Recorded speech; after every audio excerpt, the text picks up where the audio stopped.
Hello friends, welcome to the lesson 6 of IELTS Academic Writing Task 1. Okay, so you might have seen the previous videos lesson 1 to 5 in which we have discussed कि कौन से type के graph हैं, कैसे करना है. आज का जो वीडियो है इसमें हम फोकस करेंगे टेबल के ऊपर. इट इज़ टेबल और टेबुलर चार्ट कि इसको हमने अंडरस्टैंड कैसे करना है और उसको हमने लिखना कैसे है with the sample answer. Okay, so let's have a look with the question first. The topic today is the table below gives information about the underground railway system in 6 cities. तो आपके पास जो स्टेटमेंट आता है बस वो उतना ही आता है कि ये किसके बारे में है. तो ये जो टेबल है हमें इंफॉर्मेशन देती है अंडरग्राउंड रेलवे के बारे में 6 सिटीज़ के अंदर.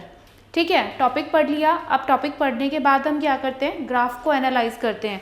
तो ये ग्राफ है हमारे पास जिसको हम एनालाइज करेंगे. टेबल है, this is underground railway system. अब किस किस के बारे में है, ये सिटीज़ हैं 1 2 3 4 5 6 सिटीज़ हैं. कौन कौन सी, London, Paris, Tokyo, Washington DC, Kyoto, Los Angeles है, अब इंफॉर्मेशन किसके बारे में है, रेलवे सिस्टम के बारे में. रेलवे डेट ओपन की, जो रेलवे है वो कब ओपन हुआ था उस सिटी के अंदर. Then kilometre of route. Kilometre of route का मतलब जो रेलवे लाइन है उसकी लेंथ क्या है, कितना लंबा वो रेलवे लाइन है. और उसके अलावा passenger per year in millions, एक साल में कितने मिलियन पैसेंजर्स ने वहाँ पर ट्रैवल किया. ठीक है, तो अब ये जो फिगर इन्होंने दिया हुआ है जैसे मिलियन है, मिलियन को आपने ध्यान से पढ़ना है क्योंकि अगर आप सिर्फ 775 लिख दोगे तो गलत हो जाएगा. आपने क्या लिखना है, 775 मिलियन. तो मिलियन हर एक के साथ आपने लगाना ही लगाना है. ठीक है, अब हम एनालाइज करते हैं लंदन. लंदन के अंदर जो है वो सबसे पुराना है क्योंकि 1863 में ओपन हुआ था. ये 1900, 1927, 1976, 1981, 2001. तो सबसे पुराना जो है वो लंदन में है और सबसे नया जो है वो लॉस एंजल्स में है. अब हम बात करते हैं सबसे लॉन्गर जो है, सबसे मतलब लॉन्गेस्ट वन. ठीक है, तो लॉन्गेस्ट कौन सा है, वो लंदन का ही है 394. और सबसे जो छोटा है वो क्योटो में है 11 किलोमीटर्स लॉन्ग. फिर हम बात करते हैं सबसे बिजी कौन सा है कि हाँ ये बिजीएस्ट है और ये जो था ये लिस्ट बिजी था. बिजीएस्ट ये वाला है, दैट इज ऑफ टोक्यो, क्योंकि टोक्यो के अंदर 1927 मिलियन पीपल ने ट्रेवल किया. और इसी के साथ ही जो मिनिमम है वो है 45 मिलियन पीपल जिन्होंने ट्रेवल किया क्योटो के अंदर. तो ग्राफ को पहले अंडरस्टैंड करना है और जब हम इसको लिखना शुरू करते हैं हमने कोशिश करनी है कि हम इसको एक कंफर्टेबल तरीके से लिखें ताकि खुद ही पजल ना हो जाए कि लिखा क्या है. जब खुद को ही नहीं समझ आ रहा कि क्या लिखा है तो एग्जामिनर कैसे चेक करेगा, वो तो पॉसिबल ही नहीं है. ठीक है, अब हमने इसको अंडरस्टैंड कैसे करना है, हम सिंपल सा ले लेंगे कि लंदन है, कब ओपन हुआ था, कितना लॉन्ग है, कितने पैसेंजर्स थे.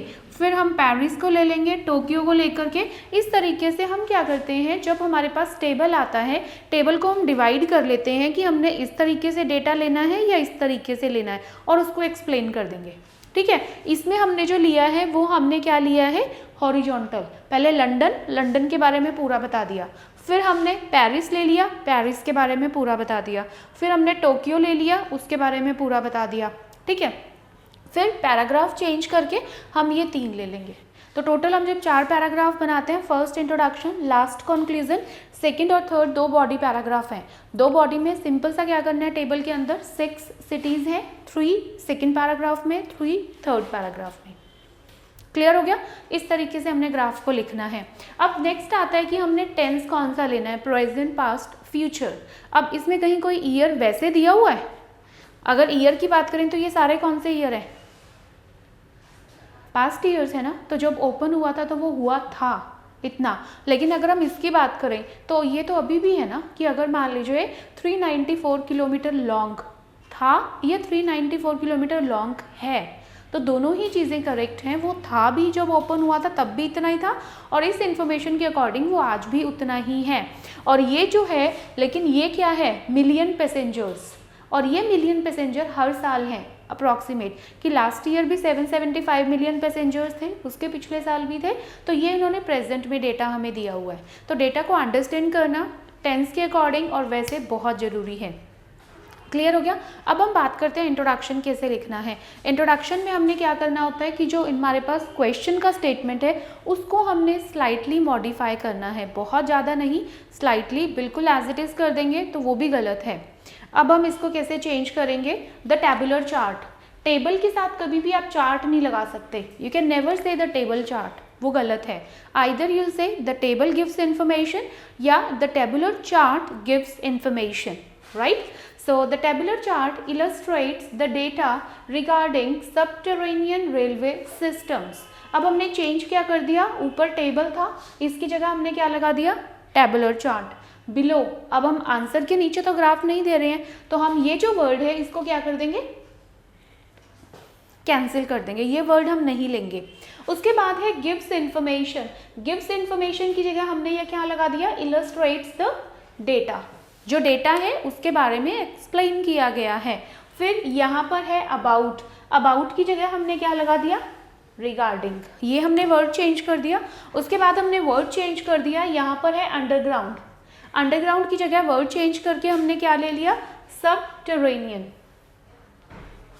ठीक है। तो इस तरीके से हम वर्ड को चेंज करते हैं, जो वर्ड इजीली रिप्लेस हो सकता है उसको कर दो, जो नहीं हो सकता उसकी टेंशन नहीं लेनी है, उसको एज इट इज रहने दो।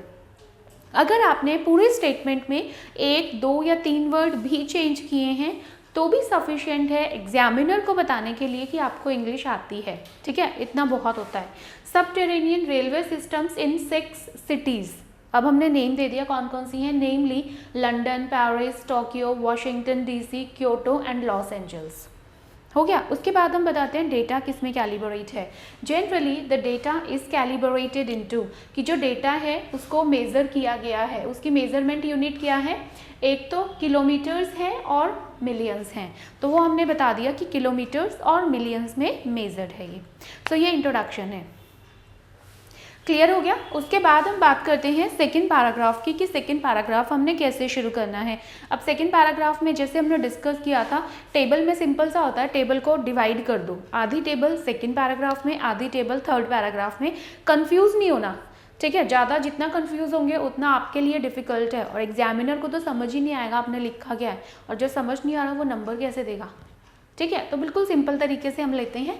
सेकंड पैराग्राफ हम शुरू करेंगे by casting a casual glance, means अगर हम एक नज़र डालते हैं ग्राफ के ऊपर, it can evidently be seen that, तो जब हम ग्राफ पे नज़र डालते हैं तो हमें ये चीज़ नज़र आती है या ये चीज़ हमारे सामने आती है, क्या आती है। फिर हमने फर्स्ट सिटी यहाँ पर ले ली, लंदन।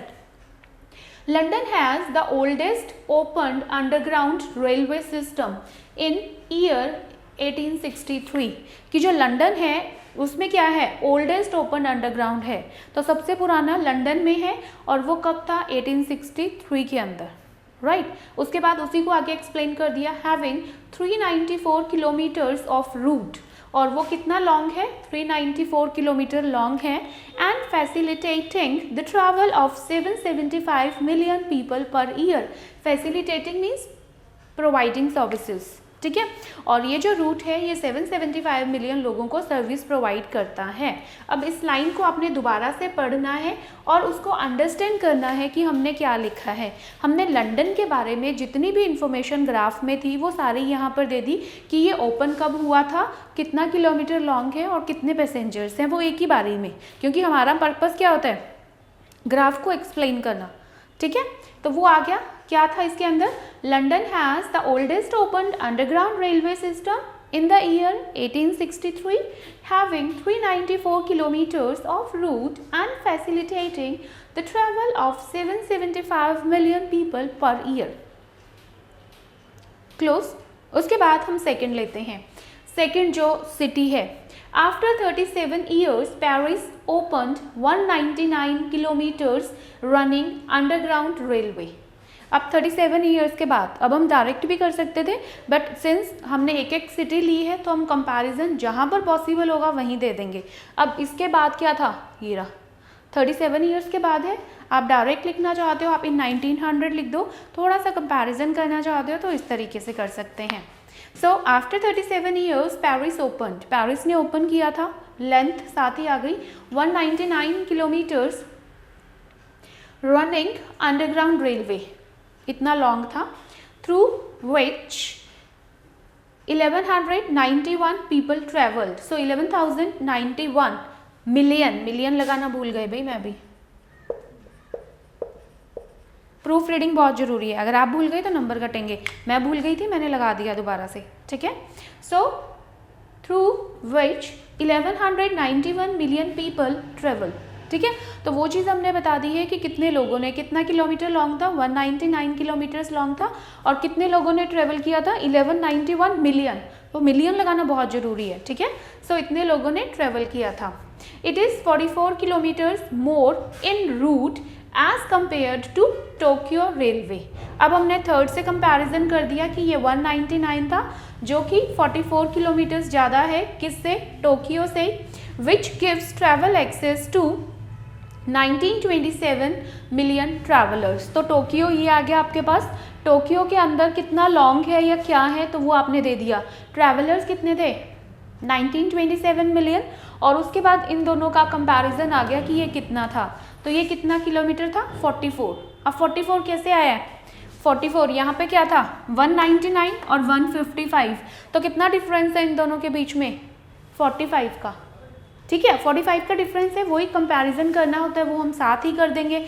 पहले हमने यहाँ पे कंपैरिजन कर दिया था, अब हमने यहाँ पे कंपैरिजन कर दिया, ठीक है, कि जो 44 किलोमीटर्स है वो ज़्यादा है उससे, और उसमें 1927 मिलियन ट्रैवलर्स जो हैं उन्होंने ट्रेवल किया। क्लियर हो गया, आराम से इसको समझना है फिर करना है। आई होप सेकेंड पैराग्राफ तक क्लियर हो गया आपको।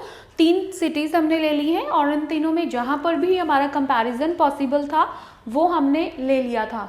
एक मिनट, आई थिंक मैं यहाँ पे थोड़ा गड़बड़ कर रही थी, 155 और 199, तो वो आपने देख लेना था क्या है उसके अंदर, ठीक है। 44 ही आएगा जो हमने यहाँ पर लिखा है।